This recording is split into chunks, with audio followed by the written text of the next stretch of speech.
Okay, Chair, we're live on YouTube, so I'll hand over to you to start the meeting.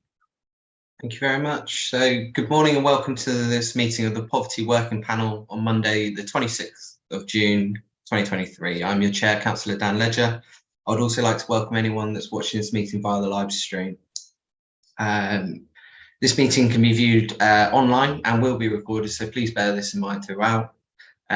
Therefore, may I remind colleagues to be careful with their language and that the code of conduct applies throughout the meeting. We reserve the right to remove and disconnect any participant disrupting the meeting by whatever means, as this meeting is dependent on an internet connection and a power supply. In the event of a break in the internet connection or a power cut, please bear with us as we try to reconnect. If we are unable to reconnect after 15 minutes, this meeting will be considered adjourned and reconvened at a later date. Please check the committee page on our website for further details. Could colleagues please ensure your microphones are muted when you're not speaking? This will help avoid any disturbance from background noise levels.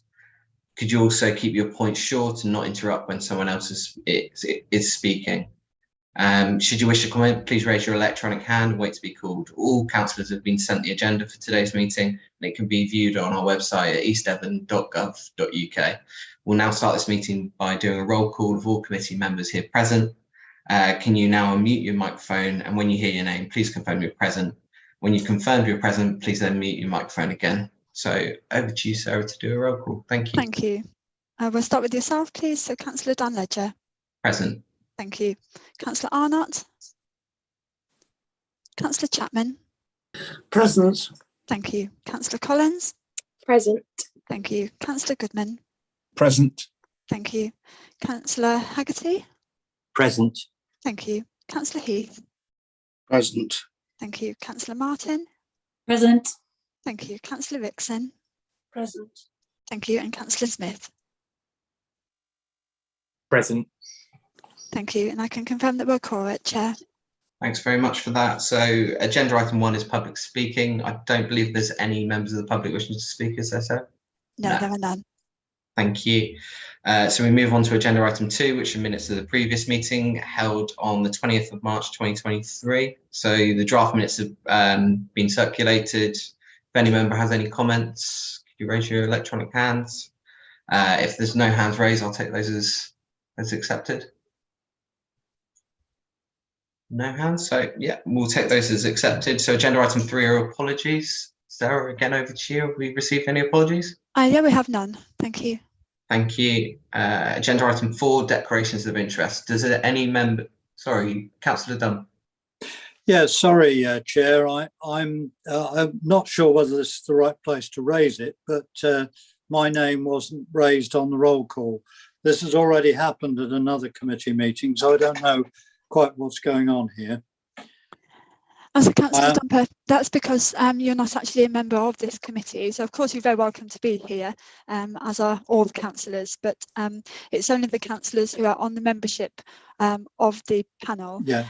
Whose okay, I raised this, Sarah, because it's already happened in Standards Committee that I was told I wasn't on there, and then further investigation showed I was on it, and I was allowed back in the meeting. So if I could ask for that to be looked at, please. We'll investigate that and come back. Thanks, Chair. Thank you. So we go back to agenda item 4, which is declarations of interest. Does any members have any declarations they wish to make? That's both within the panel and outside. Councillor Collins. I'm not sure if I do need to declare this, but it's an ORI. I am a director of Food Safe CIC. And this would be in relation to agenda item 6, because we're a food poverty organisation. So I just thought I'd mention it to be noted. Okay, thank you, Councillor Collins. I think that's probably an effects NRI, if you're in agreement. So we'll register it as that. Thank you. Thank you. Thank you. And Councillor Smith? Yeah, I probably ought to mention that as my role, I'm a community manager that that relies on some of the conversations we're going to have today to keep doing my job. Really, I think it's fair to say. So I ought to be declaring that in some shape. Okay. Do you know what type of interest it is? At this point, probably not, because I don't know the lasting effects of what we're going to discuss. So, but I know that it's very much close to my day-to-day stuff, where we're working very closely with the different people that we're looking to help and support. So I'm not sure. It's only dawned on me now that I ought to have mentioned something. Otherwise, I think I probably would have seen what directly it would have affected.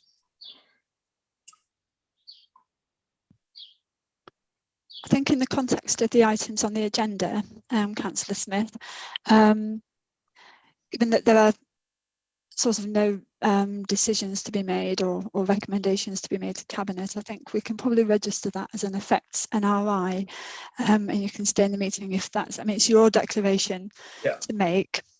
Okay, yeah, that's fine. Okay, thank you. Thank you. Thank you. Councillor Goodman, over to you. Yeah, thank you, Chair. I'm not sure if it's effects or I need to declare, but I was very much involved in the campaign with Rotary to raise money and focus on families at Christmas, and work very closely with Sharon Church, and we're doing exactly the same this year and working with the food bank. And I didn't know if I need to declare that, Chair. Okay, thank you very much. I can also note that as an effects NRI also. Thank you. Thank you. Thank you. And Councillor Faithful, over to you. Thank you. I'm a Ottery Mary Town Council representative as a trustee on Ottery Fifi's charity. I assume that's an FX NRI. Thank you, Councillor Faithful. I've noted that also. Thank you very much. Any more? No. So we move on to agenda item 5, which is an update on the emergency help for residents in priority areas over the coming months. And Libby, it's over to you. I won't list your job title. I'll leave that to you. Thank you, Chair. We've got a bit of a presentation. Sarah, are you happy to present the screen? Yes, Libby, I am. I'm just loading it up now. Lovely. Just bear with me a moment. Thank you. Thanks. So whilst Sarah's loading that, I thought what it would be useful to do is to provide a bit of background about, obviously, the services, the work we do, but also the work that we've got planned this year. Some of that will be identified on the action plan that's being covered later, but it's just sort of going to give you a bit of context over the support we've been providing in terms of emergency help and that wider work that is critical in helping people. So I'm the Assistant Director. I'm responsible for revenues, benefits, customer services and some other areas as well. So if you don't mind moving on. And obviously the reason I mention that, because we are largely involved in the collection of money, collection of council tax, administering benefits, an awful lot of hardship payments. We're the first point of contact for our corporate customer services team. We will have people that come to us who don't recognise or aren't seeking help, but may be struggling to pay their council tax, getting into debt.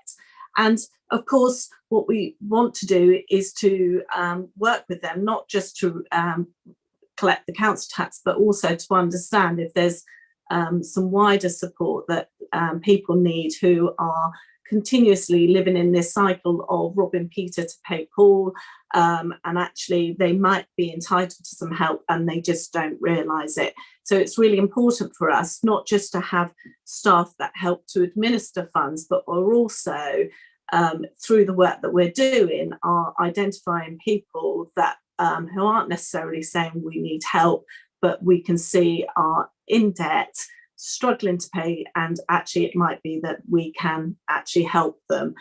So if you don't mind moving on, thank you. So we administer housing benefits, and we're providing annual support of just shy of 22 million. We've been delivering the Household Support Fund on behalf of Department for Work and Pensions. We're now on Household Support Fund 4 that started beginning of April, and that scheme has been running through to help with the cost of living crisis, but it also came in partway through COVID as well. And that is about providing emergency help. And I touched upon that earlier.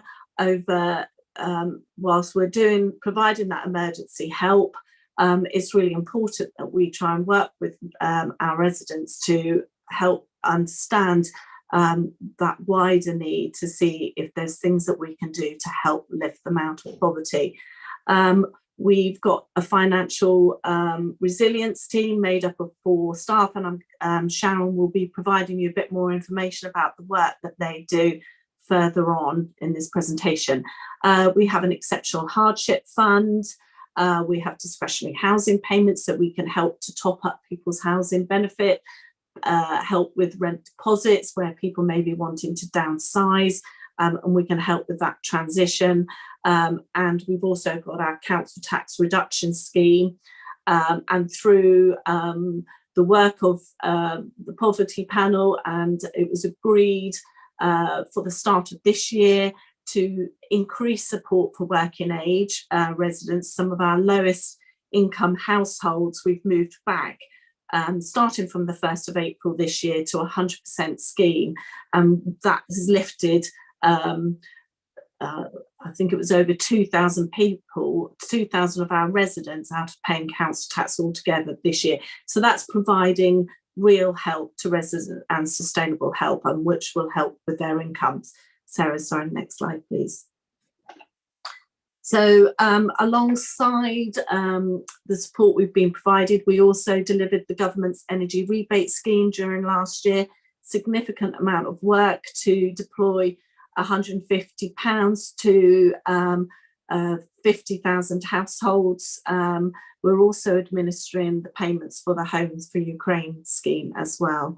And Sarah, if you don't mind moving on, I'm going to hand you over to Sharon. Sharon's our Benefits and Financial Resilience Manager. She's working, and the team are working with people who are struggling, and does an awful lot of casework, as well as that there's a lot of work that's going alongside, working with our voluntary sector, stakeholders, Devon County, Exeter Community Energy, in helping with some of that wider work. So if I bring Sharon in now, and she'll just go into a bit more detail about the work that the team are doing in helping our residents, as well as addressing some of those root causes. Thank you. Thank you, Libby. So the Financial Resilience team administer the Household Support Fund and our own cost of living hardship funds. They also provide extra financial support for residents by identifying and finding solutions for the underlying issue causing the financial hardship or poverty. And what that solution will be, it's really going to depend on the individual situation. Some of what the team have helped residents with is reducing expenditure, increasing income, and referring into partner agencies.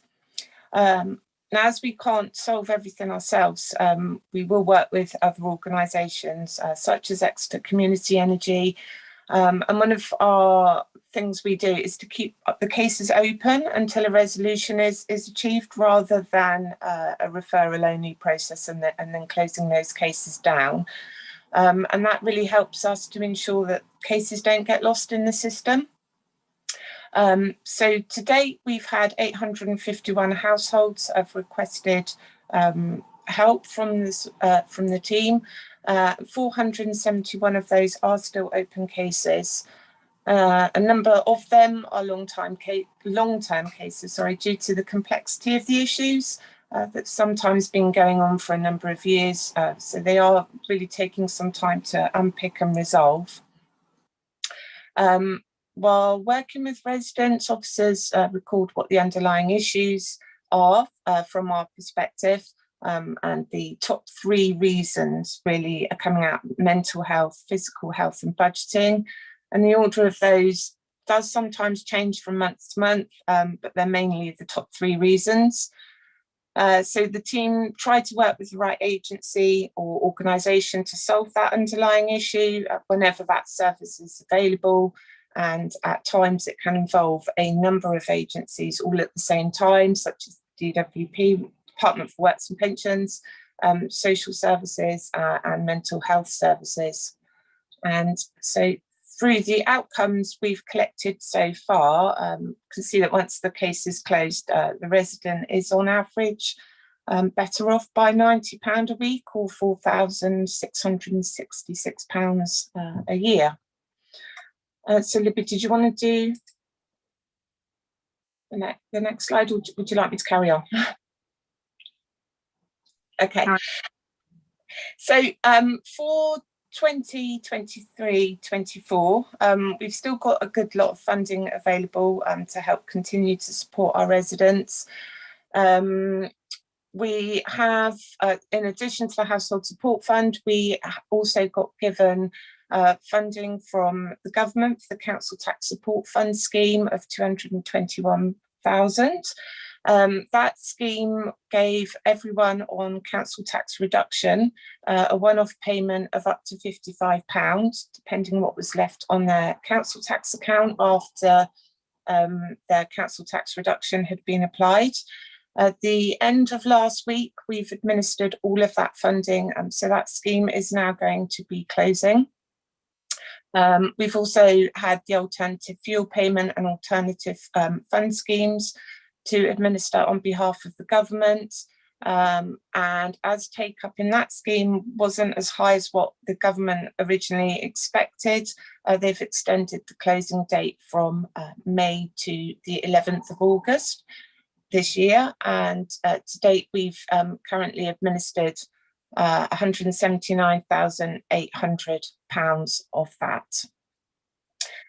So if we could go to the next slide, please. Thank you. So we're currently working on administration of our Household Support Fund 4. Our total budget is £646,000 for the whole year. That's been split into 2. The first half for April to the end of September is £290,000, and we've already administered just under £50,000 for residents directly applying, and almost ready to finalise and send out the targeted support to residents. That's looking to be around £150 for each household receiving a housing benefit and council tax reduction who weren't entitled to a government cost of living payment of £900. The second half, which is for October to March 24, will be the other 55%, and that's for £355,000. We will be looking at how we're going to target some of that support around September time.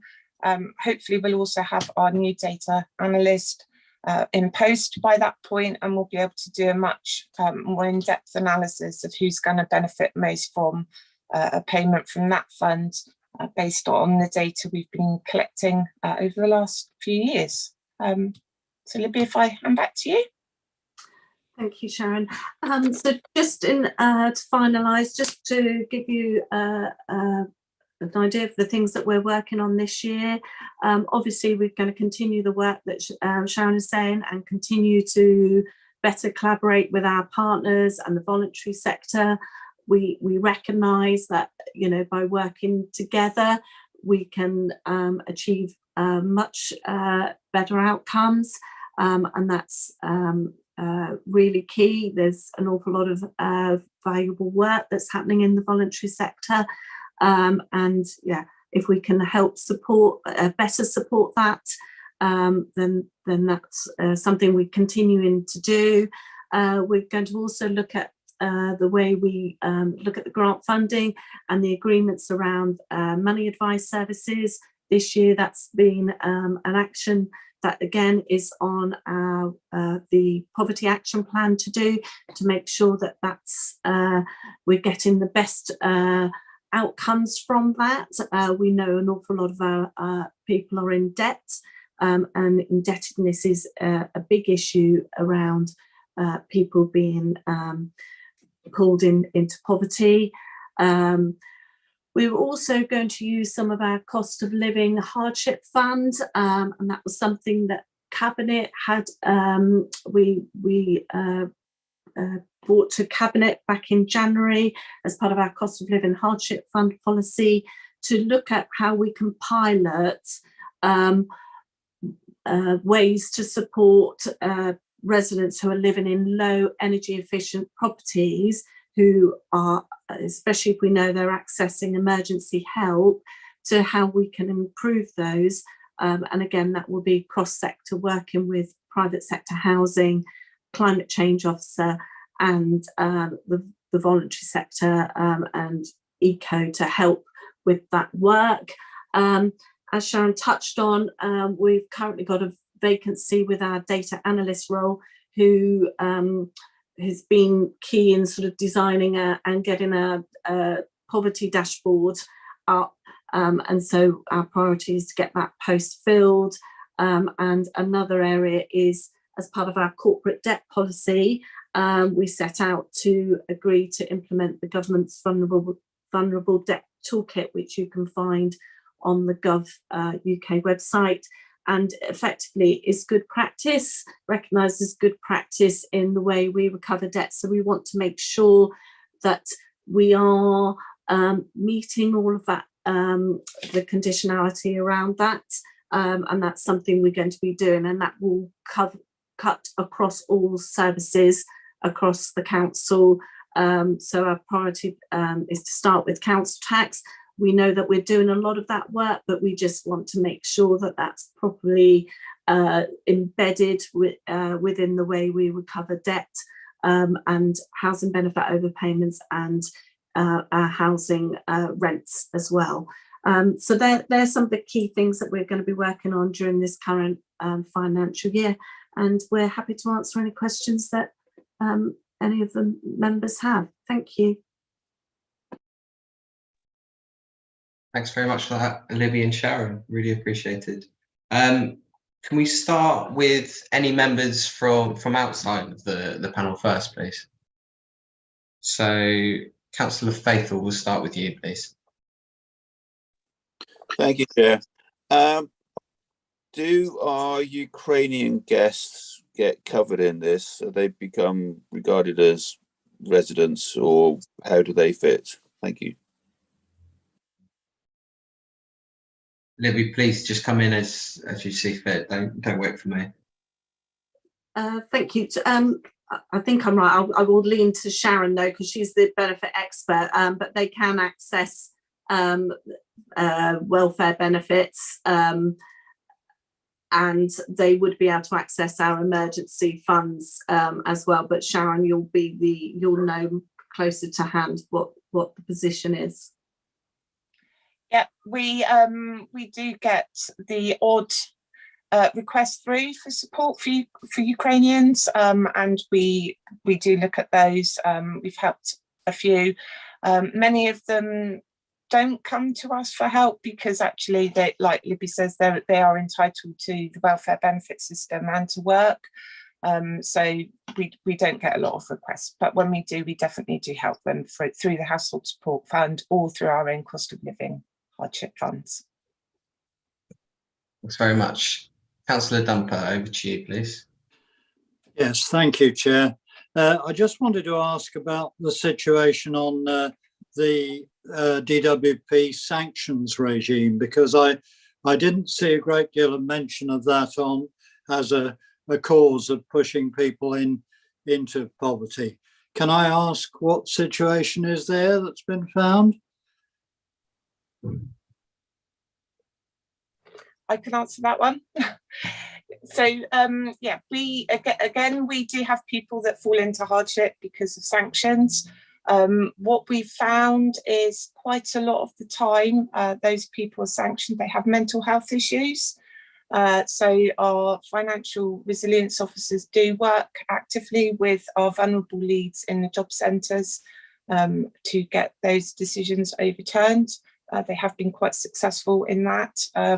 Sometimes they've actually got backdated payments worth quite a lot of money as well. So that's where that partnership working is really important. Hope that. Chair, can I ask just a brief follow-up on that? Yeah. And that is how far we've pushed the DWP in lobbying with that issue to make sure that those with mental health issues are properly taken into account. Thanks. Aaron, Libby, do you have anything?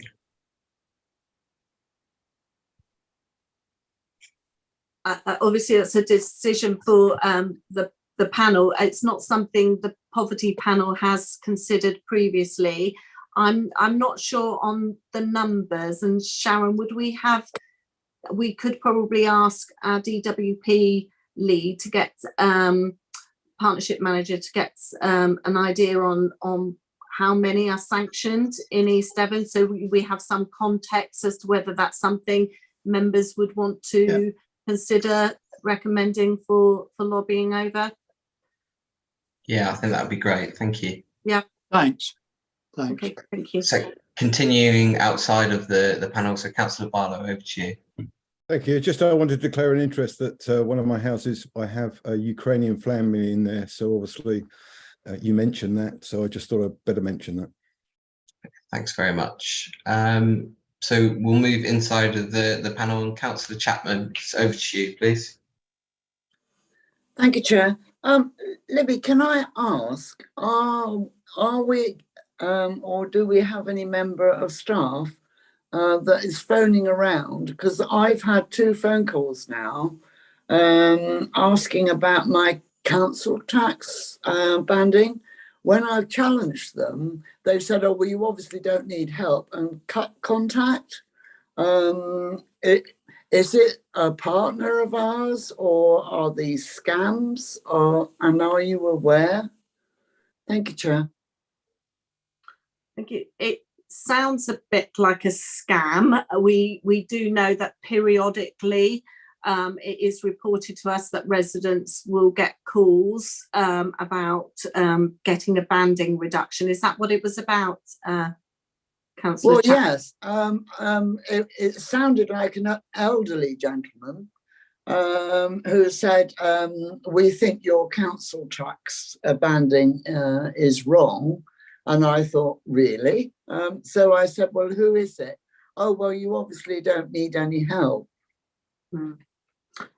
That sounds like a scam. Councillor Chapman, I'm happy to take that and I'll raise that with the council tax manager to find out if we're getting anything else on that. But one of the things we do is put out a press release to just warn residents that there is a potential that people are, that the scammers, you know, around tax issues. Yeah, it's a bit worrying. Thank you, Libby. Thanks very much. We'll bring in Councillor Martin now. Hi, thank you, Chair. Just some clarification around the Household Support Fund figures. So you've got a budget of 646,066 with a current spend of 49,913. That leaves quite a large amount of money left. Has that got a destination at the moment? We wouldn't want people out there who need help to see that large amount of money that isn't, well, that's there at the moment. Does it already have a destination? Is there a plan for its use? That's my question. Please just jump on in, either of you. Just okay. So we have we work with Devon County on administering the Household Support Fund, and what we've agreed as the Team Devon authorities is to split that funding into 2 parts. So we've got one part for April to September, which has got 290,000 allocated to it, and then October to March, which is the winter period, which is when the need's higher, we've got 355,000. What we're doing with the April to September is we split it into targeted support, where we'll identify households to get a payment, and we'll write out to all of those people, telling them how they can claim that. And that comes to about 196,000 off the top of my head, so I can't remember the exact figure. And the other 90 odd thousand is for direct applications. So we've spent almost half of the direct applications so far, which is on track to spend that first 290,000. So we'll do the same for October to March. We'll have a targeted pot of money. And then we'll also have a smaller amount left for direct applications. So we will spend all of the money. It's just some of it's targeted and some of it is direct applications. And the targeted part we're working on at the moment. So we're hoping, we just had to wait for a bit of IT work to deliver the targeted support. But we're hoping that that'll be available, and we'll be writing out to people in the next few weeks with their awards, how much they've been awarded and how they can claim that. Thank you, Sharon. Thank you, Sharon. That's great. Thank you. Okay. Councillor Goodman, can we come to you now, please? Yes, thank you, Chair. Well, first of all, I'd like to thank Libby and Sharon for an excellent presentation to put in context the work that they've been doing, this not just this year and previous years. And I've said before, I think they lead the way in the way they handle poverty for East Devon, and I think they deserve all the credit for the work that they're doing and continue to do. The one question I've got is, I was really pleased to see of the 851 people that they have had contact with needing help, that 41%, 42% of them actually no longer need help because they've been looked after. Is that percentage reduction of 40% the norm? And what sort of things have been the common thing that have come through that they needed help on? In other words, are there things that we could help people with before in terms of communicating with them that they would need help that they then don't get into issues with?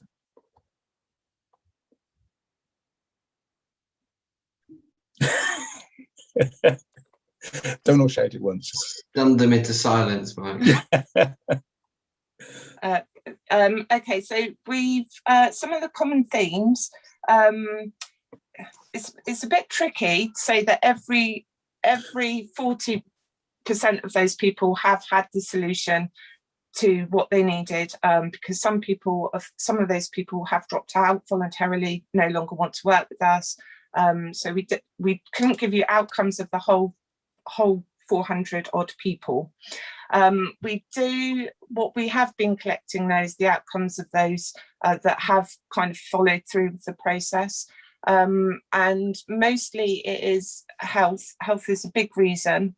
And that obviously involves the mental health services, sometimes GPs, and then we have physical health, obviously, which we have to work with whoever we need to work with to help those people. A lot of the time they're running, their energy bills have been extremely high over the last year because of the energy cost, and they've had to run equipment.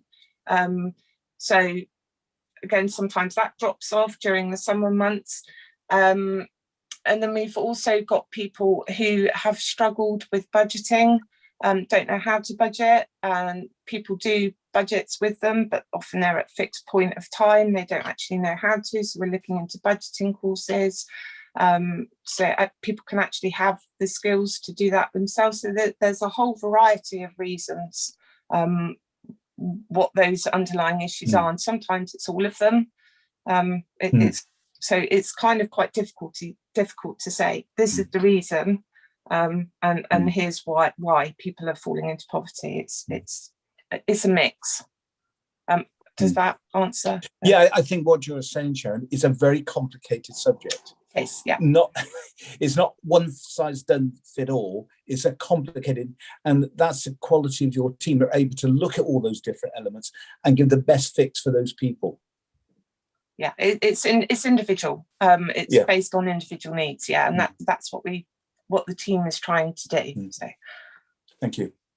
Thanks very much. I see that Councillor Arnott's now with us. Councillor Arnott, do you have any declarations of interest you wish to raise? Morning, Councillor Leisure Chair. Thank you very much. No, none to declare. Thank you very much. Thanks very much. So we then go to Councillor Heath. Over to you. Thank you, Chair. Just a quick one, really. I think Sharon may have covered this to some extent, but I was just interested to know how the support is advertised or promoted or identified. You know, and is it from partner agencies, self-referrals, or a combination, so people or families in need, you know, don't slip through the net? And I'd be interested to know what the percentages are, if possible. Thank you very much, Chair. Yeah, so I think on our we targeted support for Household Support Fund 3, and our last targeted support, I think we got a 89 to 92% take up. I can't remember exactly off the top of my head, sorry. So we wrote to all the households. We put out social media posts, and quite a few of our partners, so people like Exmouth Food Bank, are also really good in promoting. So it's a combination of both, really. Partners come in, referrals come through different food banks, schools as well. We work with schools, and also people know that we're there. Some people know, so they do direct refer in. It's tricky to get absolutely everybody. I think we know that there are people out there that aren't accessing the help, and it's finding a way to actually get to them.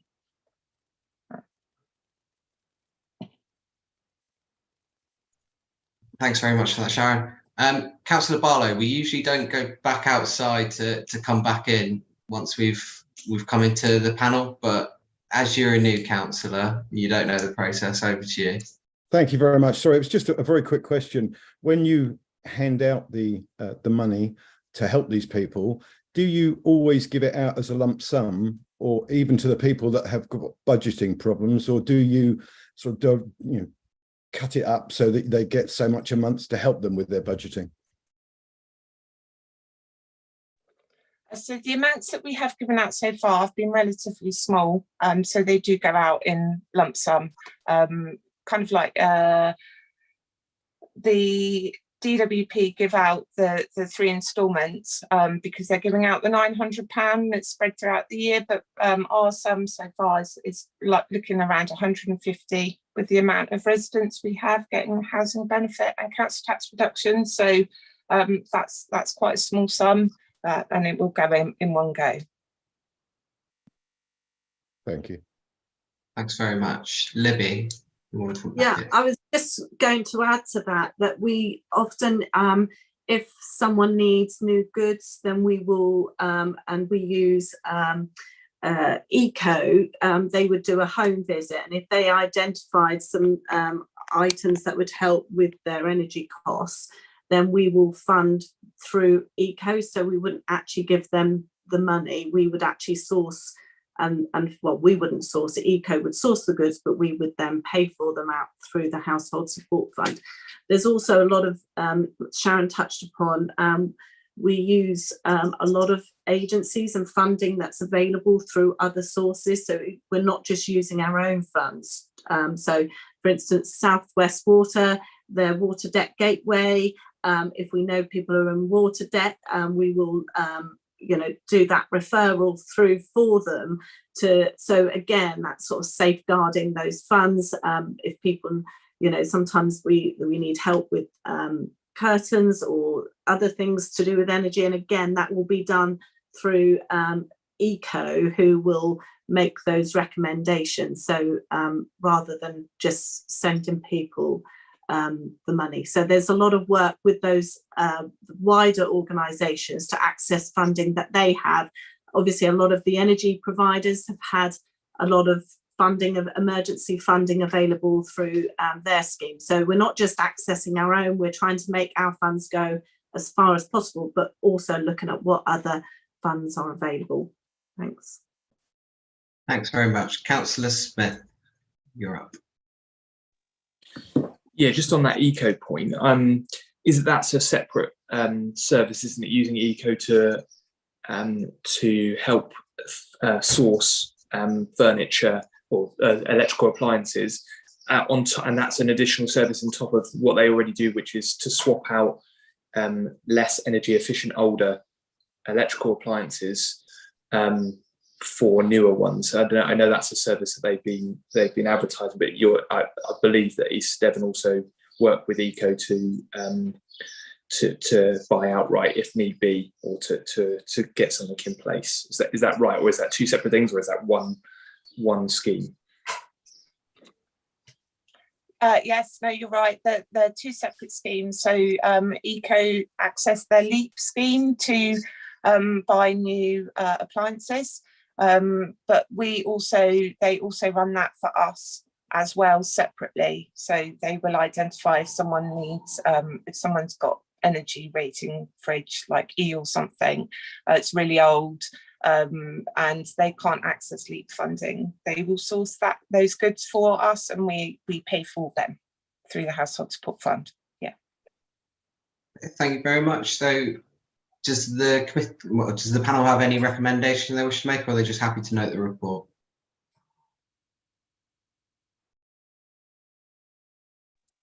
Note the report. Thanks very much, Councillor Chaplin. Okay, so we take that as noted. So we'll move on to agenda item 7, which is looking back, review of poverty action plan. Have I missed one? No, apologies. I've missed agenda item 6. It's the appointment of the Community and Voluntary Service for East Devon, and it's over to you, John, to present a report. Thank you, Chair. So a few words of introduction for me, if I may, and then I'll invite Joe Avery, who I see is on the call, to perhaps fill in the gaps, and thank Joe for getting this in place, this particular commissioning arrangement in place. So as I was saying earlier when we did the briefing, a thriving community and voluntary sector is a key principle in our poverty strategy.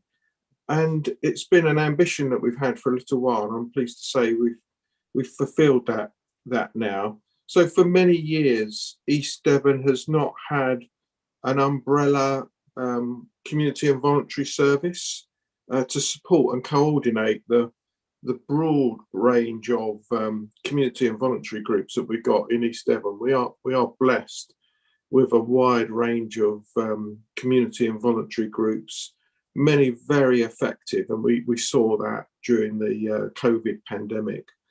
But most authorities in Devon have a kind of umbrella group that really looks at how they can support and coordinate the work of community and voluntary groups to basically to enable them to do what they do best, which is run a food bank if you're a food bank, or provide other sort of services if that's the kind of particular specialism. So a good community and voluntary service can advocate for the sector. It can be a resource. It can identify and secure funding, assist with legal issues, policy development and coordination. Those sorts of things is what CVS would do. So we consulted the sector some time ago and asked our various community and voluntary groups what they wanted, what they thought would add value to their work, and we got really useful feedback. And then we had the Shared Prosperity Fund that came along, and so we bid for some funding to commission a CVS group through the Shared Prosperity Fund, and was successful in doing that. We secured 3 years funding to procure the service, and then Joe took this work forward and looked at procurement of a service through a framework arrangement using the advice of Devon County Council that act as our procurement advisors. And after quite a bit of negotiation and deliberation, we produced a service specification, and we were able to recently appoint Devon Communities Together, who submitted a proposal to take on this work. And we're in the phase really of mobilising that service now, and they're liaising closely with as many community and voluntary groups as they can, and I'm sure that over the next 3 years they'll really add value to the impact that our community and voluntary groups can have in East Devon for the benefit of our various communities. So what you've got on your agenda is the brief, if you like, of what that service will look like going forward, and how we propose working with Devon Communities Together to roll that out over the next few years. Joe, do you want to add anything to that? Because you've done all the really hard work. I'm sure Dan might mind. No, nothing much more to add on that really, other than just to say that, we were quite excited when we saw Devon Communities Together proposal for what they wanted to achieve. They were very excited by the opportunity to take on this work. They could see just how vital this kind of support network and organisation that they could provide, how important that was for the sector within East Devon, considering it's been missing for quite a long time. And they actually work quite closely with the other CVSs across the rest of Devon, so they understand what that looks like and what they can provide, and they're very keen to provide this service for us in East Devon. They've got a lot of contacts, they do a lot of work currently with the sector in East Devon. And so they're very excited by the proposal. They also are very keen to make sure that although the funding that we've got from the UK SPF is actually for 3 years, I think they're very keen to build a plan for the long-term future of this service. So we hope that that will be successful, and I'm sure they will come back to us when they've got a plan in place. If there's anything that East Devon can do to help and support that, I'm sure that would be great. They will be reporting back to us on a quarterly basis of the work that they're doing, so we can keep you updated with any of the work as they progress. I think that's going to be really key for us to see how that develops. And also, I think they're now in that first phase where they are actually going out to the sector. They're going to hold a couple of workshops around the district where they actually want to work with the sector to understand what it is that they're going to build and what the sector wants and needs in terms of that support. So I think that'll be really good. So yeah, I think that's all from me. Thank you. Thanks very much for that, John and Joe. We'll start outside of the panel first. So Councillor Faithful, over to you. Thank you, Chair. First, I'd like to declare another interest. I'm a member of Ottery Refugee Response Group, so I believe that's an FX NRI. I'd just like to say, in relation to that, I think this would be very useful. It's something that we could really have done with about a year ago when we were trying to get ourselves back up and running. So I'm very much in support of this.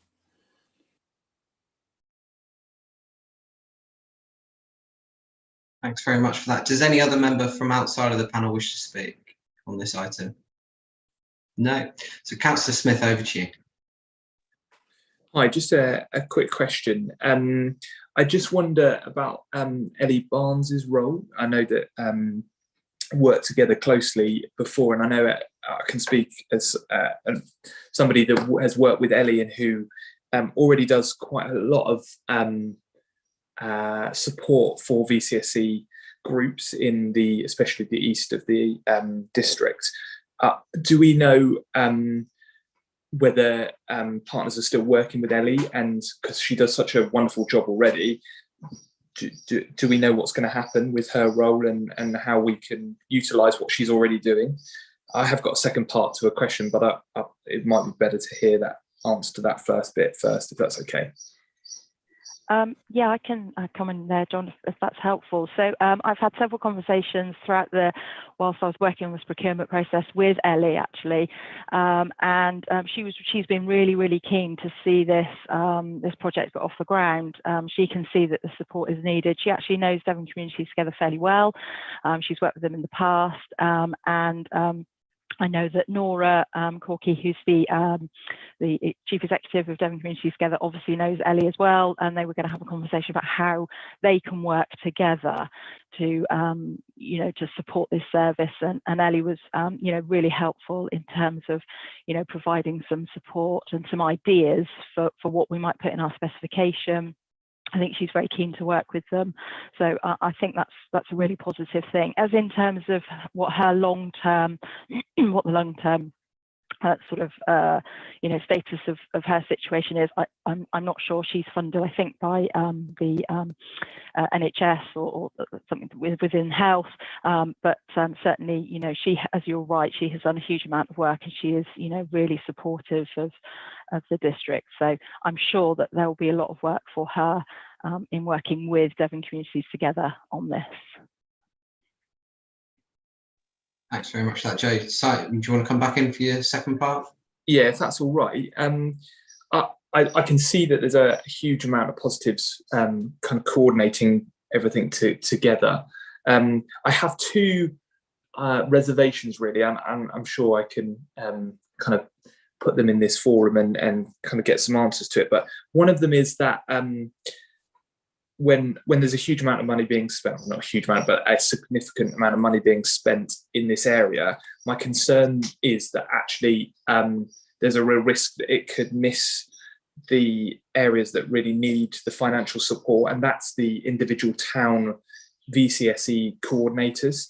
And they're the ones that really need the financial boost in terms of being able to support their community directly, or even actually just notifying them that they put in a lot of hours over the weeks and months to coordinate things. And that's the success we've seen in the last few years across the east of the district, which is there's a lot of unpaid hours being put in to coordinate the town's collective voluntary and community responses. And those are where the successes have been found, is because we've been able to coordinate things together and then offer training together collectively. Some of the stuff we've obviously been bridging gaps because there is no overarching support mechanism in place at the moment, but it has meant that we've formed very successful ways of coping with different things. But it would be worth acknowledging that there is a need for not reinventing the wheel in terms of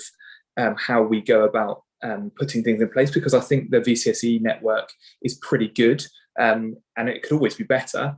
But I'm also concerned that we don't create an extra layer of bureaucracy or a middleman effectively for some of these VCSE coordinators and networks that are already out there, who just need somebody to come alongside and say, hey, what can we do to financially support you? What can we do to give you a bit more clout, and rather than necessarily create, I'm not sure we're intentionally trying to do that, but that's the risk I can see potentially of what we do if we create something that tries to reinvent the system that's already in place.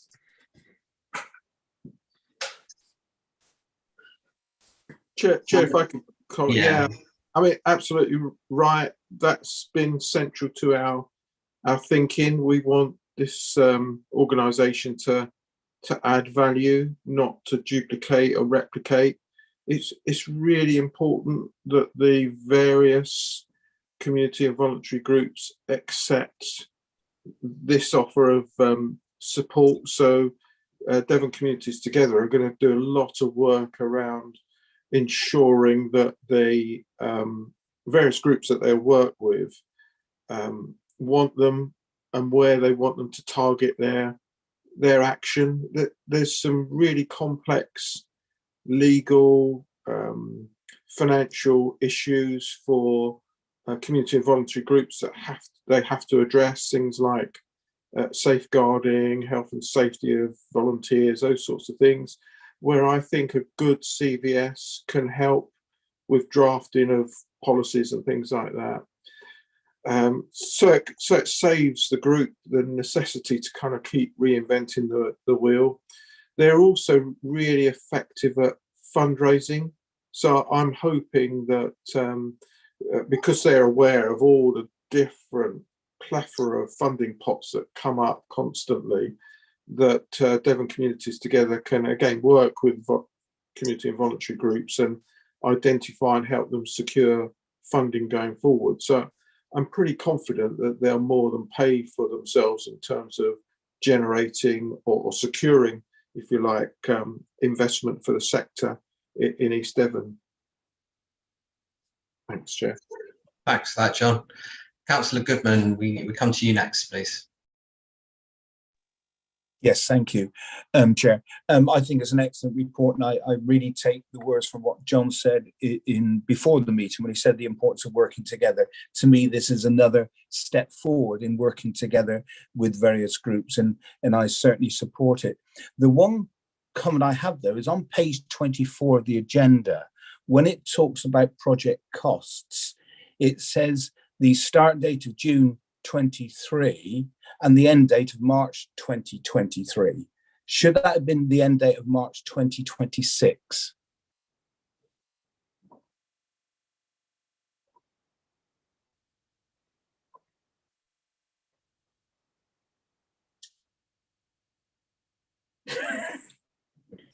Yeah, I think you're right there. I think it should be because they've got 3 years of funding. So yes, that's what I thought. There's this little slip there. Yes. Thank you. Because they will be working up to the end of that period, 26. Thank you. Thanks very much for that. So with no other members, does the panel have any recommendations they wish to make, or are we just happy to note again?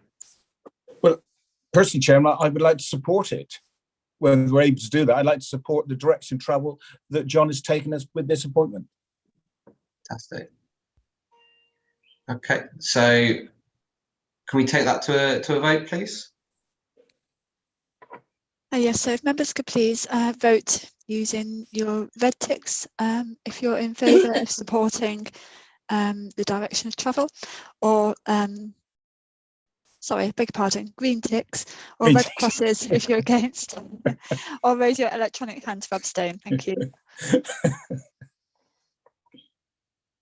Thank you. So we have 6 green ticks in favour, Chair. Thank you. Fantastic, thank you.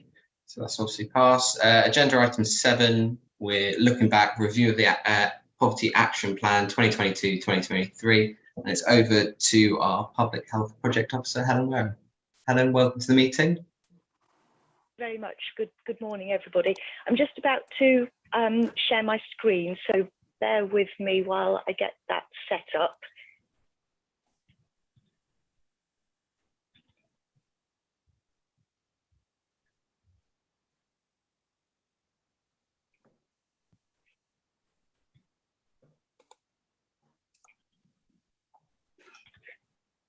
Right. Has that worked, Sarah? Is my presentation there? Yes, we can see that, Helen. Thank you. Great. Thank you, Sarah. So what you're about to see this morning for item 7 and item 8 are 2, at first glance, very similar looking presentations, and that is deliberate because really I see these very much as 2 parts of the same process. So what I'm going to talk about first for item 7 is looking back at what we've achieved over the past year. So you've had a briefing already giving a summary of how we've got here. So the poverty strategy was developed and then an action plan published in 2021. And you'll have seen already that they are ambitious and they set out to inspire as well as celebrate and share our good work. And I think it's really important to stress, particularly because several of the panel members are new now, that it was never the intention that we would achieve everything all at once. And we didn't want the workload of reporting either to be too onerous. So we are still working to review our progress made during 22-23. So this is my summary that I use as much for myself to explain the process. So we plan what we're going to do, we perform, we monitor what we're doing, and then we look backwards and review how we did, and that then influences the next plan. So what I'm talking about here for item 7 is the reviewing stage. So I think John has already mentioned this morning that our strategy has 5 objectives, 5 strategic objectives, and the action plan from 2021 was devised around those 5 objectives. So first, helping people on low incomes. Second, strengthening families and communities. Third, promoting an inclusive economy. 4 is addressing the high cost of housing. And 5, the one where I'm most involved, improving health outcomes for people on low incomes. So teams across the council are working together and with partners to help reduce the effects of poverty. And I would very much see it as one of the golden threads that runs through the council work. So it's absolutely true that Libby and Sharon's teams probably take the lion's share of the work, but other departments are picking away at threads as well. So what happened in terms of reviewing to date was that last summer all of the services were invited to submit updates on their activities, and I presented that progress to the panel in October. Then we did the same process again, looking back at work done up until December, and that was presented to the panel in March. We're now busy pulling together a final annual report for 22 to 23, and I apologise, I did intend to have the whole thing finished ready for today, but it isn't quite.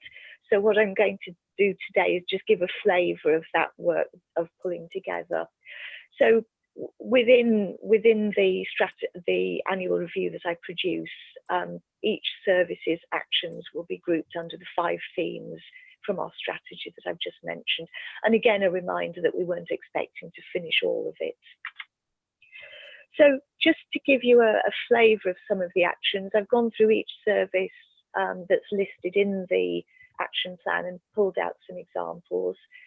So Leisure East Devon, part of the Countryside team, 185 children on their swim school scheme have a concessionary card. Our Environmental Protection team has provided 11 public health funerals. Our private sector housing team has delivered 1.4 million worth of grants and financial assistance for their Better Care Fund and the Disabled Facilities grants, which support home improvements and adaptations to applicants' homes.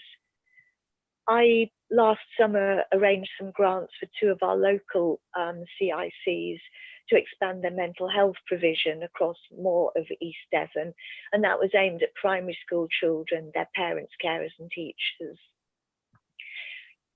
Finance team, you know, have done lots. What I've summarised here is some of their business support schemes and resident support schemes, such as the energy rebate scheme, discretionary council tax for energy rebate scheme, and so on. It includes Homes for Ukraine work. One of the questions this morning was about support for Ukrainians, and the new cost of living hardship fund. Then moving on to other services, our growth team managed to unlock 1.8 million of funding to deliver projects, including the Action on Poverty Fund, and that was via a particular scheme that they were successful with in an investment plan.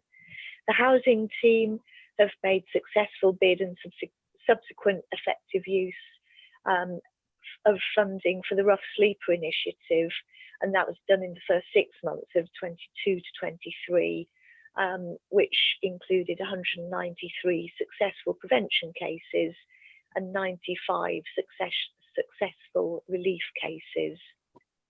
The planning department completed the final draft of their economic needs assessment, and that was reported to the Strategic Planning Committee, I believe, in February.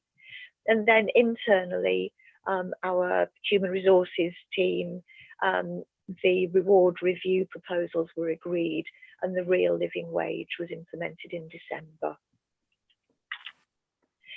So I just thought worth having some reflections here. Just a reminder, the action plan isn't completed in the review period under question, and it was intended always that the actions would be delivered over a period of time, and that does very much depend on capacity. So I am committed to completing this monitoring process. So I've been collecting updates for the quarter January to March and creating one overall review for the whole year. And the aim, as I see it, is that it's so important to help demonstrate the contribution made by all of our services. And it shows that we care, and hopefully the review will give useful examples and help everybody make the best possible use of resources. So, Councillor Ledger, thank you. That's covered my action 7, item 7, if anybody has any comments. Thank you so much for that, Helen. Are there any comments from outside of the panel? No, so move into the panel. Are there any comments from inside the panel?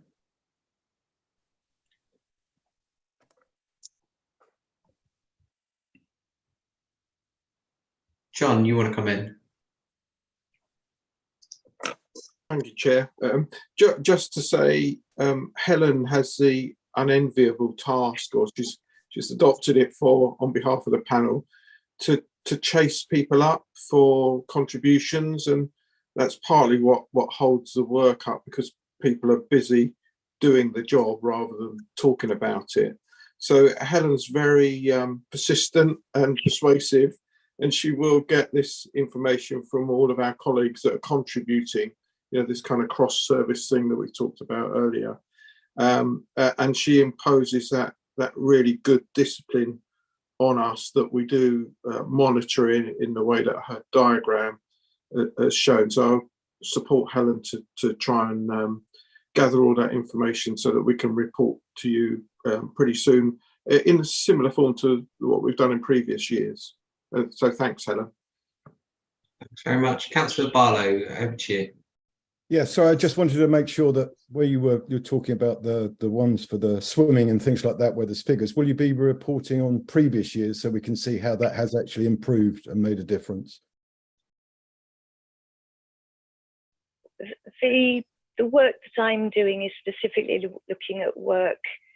So the poverty strategy, John, correct me if I'm wrong, but the poverty strategy we published in early 2021. So the action plan is very much looking at what we were identifying as action. So during earlier poverty panels, different service leads came to the panel to present the areas of their work. And from those presentations, the action plan was created. So I can really only report back on what the services identified that they would be doing in that period. So I'm just reporting on 22-23, and yes, my plan is to collate one annual review rather than the quarterly reviews that we have been reporting progress on. Thanks very much. Yeah, it did, Helen. Thank you. Councillor Goodman, we'll go to you next, please. Thank you, Chair. I don't think any of us should underestimate the amount of work that is involved in this, and it is an action plan and strategy that's going to rely on other people outside the poverty team, and that's what John said earlier on about the cross relationship with other departments, which I think is absolutely right, because poverty does sit in all the different elements. And so if some elements don't get done, or we're still more work to be done, it won't be through a lack of work by the poverty team, it will be because of priorities from other services. And I think we need to acknowledge this. Whilst it's a poverty strategy, you're very much relying on other people outside the poverty team to deliver it, which I think is really important to note, Chair. Thanks very much for that, Councillor Goodman. with no further speakers, are members happy that we note the report? Don't see any form of dissent. So we move on to agenda item 8, which is planning forward poverty action plan 2023 to 2024. And again, it's over to you, Helen.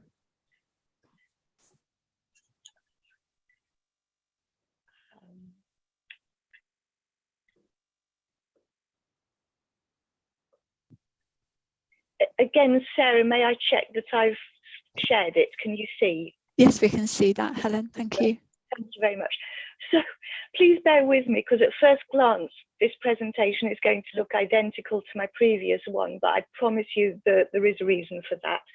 So we're now looking forward to the year, well, that's just started already, as to the next iteration of our action plan. So again, just to summarise, we published the poverty strategy and then an action plan for onwards for 2021. It is ambitious. We are working to review our progress, and we're now starting to identify activities to inform the upcoming work for 23-24. So again, my diagram, but you'll see my red circle has moved. What I'm talking about now is our planning process. So we're looking forward to what we're going to be doing in the coming year. We'll perform, we'll monitor, and then we'll review, and that feeds round in the cycle again. So I think, as John has slightly very diplomatically alluded to, the monitoring progress across 22-23, it did prove quite complicated and it was quite time consuming. And I think my observation would be that that was because the level of granularity in the original action plan was so detailed, and people's service plans, the different departments just didn't, service plans don't go down to that level of detail. So while I was trying to do this collating work, for example, I noticed that the housing service plan had 10 objectives for last year, 22-23, that I felt related directly to poverty, while the action plan had many, many more for housing, with lots of subdivisions. So what I was finding was that I was trying to, I think a sort of IT jargon word is munge all these different sorts of documents together to make one thing that was coherent and readable, and that was something that we could publish. So I was really pleased that for the first time, our service plan templates now state in section 3.1, it lists the service priorities that each service is going to deliver in 23-24, which supports the council plan priorities, the poverty action plan, and health and well-being. So I think this really illustrates that we see these issues as golden threads that run right across the council. So the previous councillor who commented that it is work by all the different departments is spot on. Everybody can contribute. So what I'm proposing to make the process easier for everybody is to streamline the reporting actions along with other reporting processes by using the service plans for 23-24 to identify poverty related actions.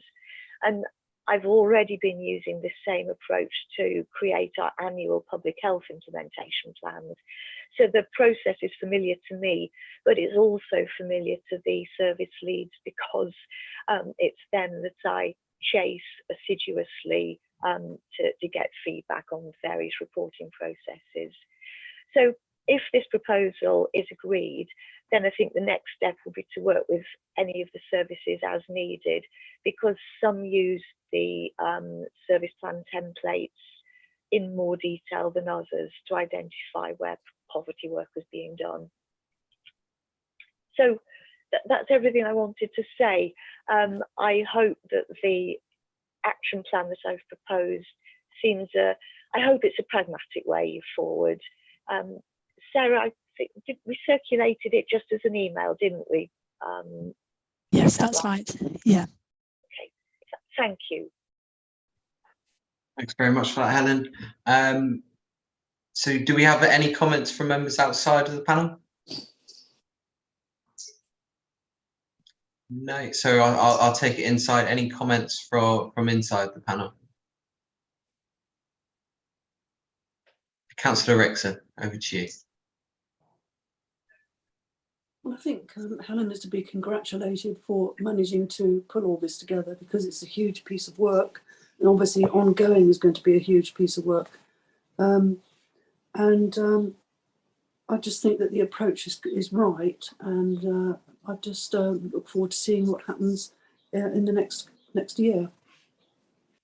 Very much. Anyone else? There's not. I'm happy to move the recommendations Helen listed, obviously in the email and up on the screen from the chair. And I just want to thank Helen for the gargantuan task that she's had to undertake over these past couple of years. So thank you. Thank you very much. Thank you. So members, can we please take that to a vote, and I'll hand over to Sarah to conduct the vote. Thank you, Chair. So yes, please, if members could vote again using your green ticks and red crosses, or raise your electronic hand to abstain. Thank you. We have 7 green ticks in favour, Chair. Thank you very much. So that's obviously passed, and that brings our meeting to a close. So I'd like to thank everyone today for participating, including any members watching online. And I remind all those present that the supporting officer will confirm when the meeting is no longer being recorded or going live, and until then your comments will be heard by the public. Thank you.